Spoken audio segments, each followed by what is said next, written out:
Well, last night, the Labour Party in the UK won a landslide victory in the UK election, ending 14 years of Conservative rule.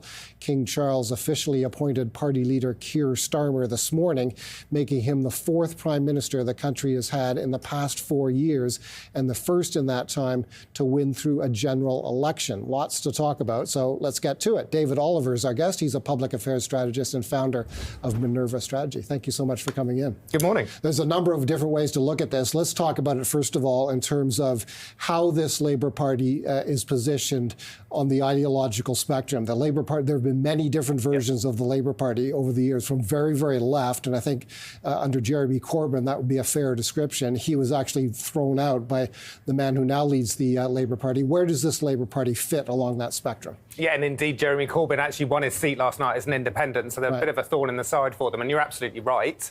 The first thing that happened after the devastating loss for the Labour Party in 2019, one of its worst ever defeats, was the reinvention of the Labour Party by Keir Starmer. And we have to mark the fact that from 2019, most people thought it would take at least 2 electoral cycles for the Labour Party to get anywhere near winning government. And here we see them, they've won, partly because of the distortion of the first past the post system, they've won a whopping majority, which nobody would have predicted 5 years ago.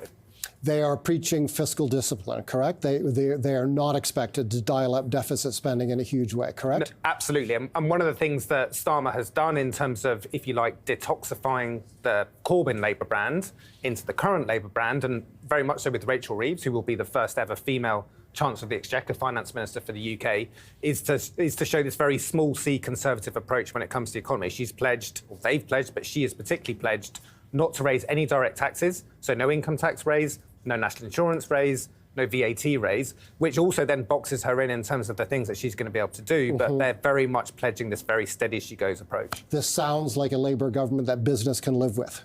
Yeah, and that's been a big thing that they've done over the last 2 years. They under Tony Blair, it was called the prawn cocktail offensive. They've done a similar version of that, where they've been wining and dining business, perhaps over the last couple of years, to make sure they're giving this sense of being a very steady force coming in when it comes to the economic side of things. But there are huge economic challenges in the UK. So we look at the politics side, huge fragmentation. If we look at the results last night, Labour only got 34% share of the vote, despite this massive majority.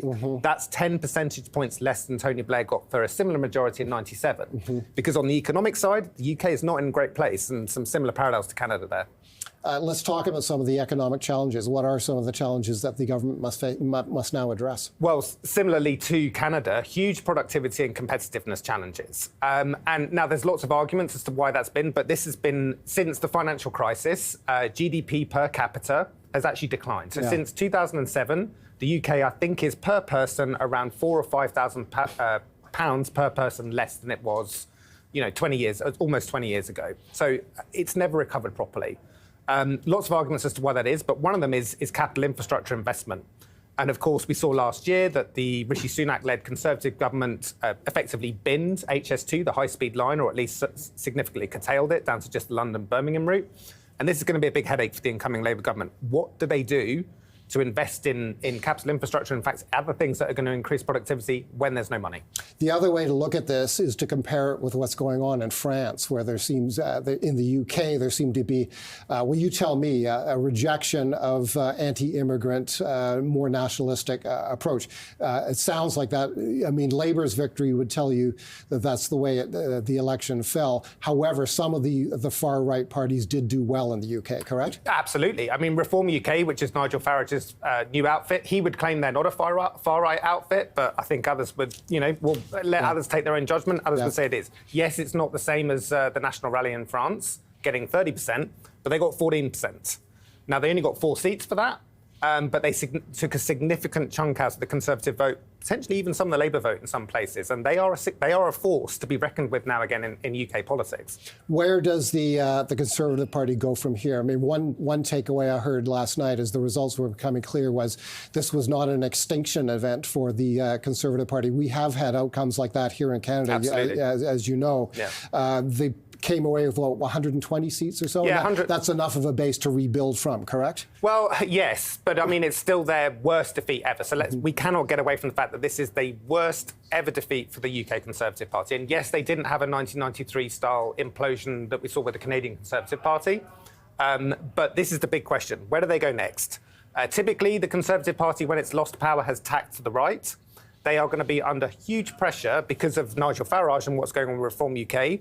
Of, let's be honest, who there are a lot of sympathy for some of his views within the current Conservative Party to see which way it goes. So does it try to become more of a centrist and electoral party again?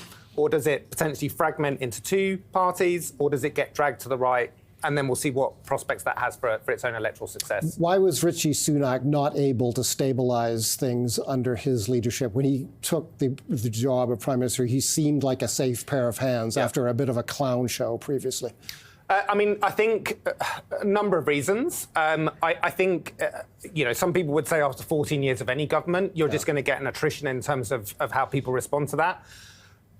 I think you already nailed it on the head. I think there's a lot of people. I think there was a quote I heard from one outgoing Conservative MP saying that he suffered from long Boris and short Truss. So two, disasters, if you like, in terms of previous MPs that then had a huge legacy for his premiership. And whatever he did, I guess he was unable to kind of escape the shadow of both of those figures. OK, for investors and business people, what's the first big event to watch for from the new Labour government? They would be expected to table a budget before too long, correct? Well, and that's an interesting point, because I believe Rachel Reeves has said she's not... Typically, when governments come in, they do whether you call it an emergency budget, whatever you call it, an unexpected budget. It's not unusual for an incoming government to do that. I believe she said she's not going to do it yet, but I think we'll inevitably see something in the autumn. And I suspect what we'll see is a lot of messaging around how bad things are in the UK economy. Because if you want to get all the bad news out and do all the unpopular things, this is when you do it, right at the beginning of an administration when you've got this big majority.